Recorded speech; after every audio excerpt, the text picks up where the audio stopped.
Bag, આમાં 200 litre ગાયનું છાણ, 200 લીટર ગૌમૂત્ર, 100 લીટર ગાયની છાશ, 5 કિલો ગોળ,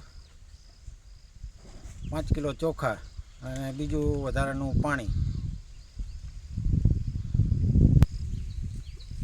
આમાં નીકળે ગેસ. આ અહીંથી ગેસનું ફિટિંગ છે.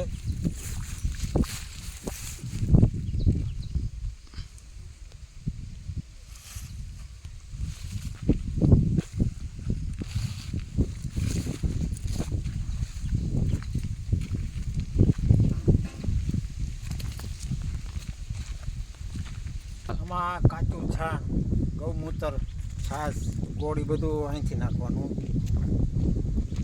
છે. મીઠો લીમડો છે, સરગવો છે, એ પછી અહીંથી નાખવાનું છે.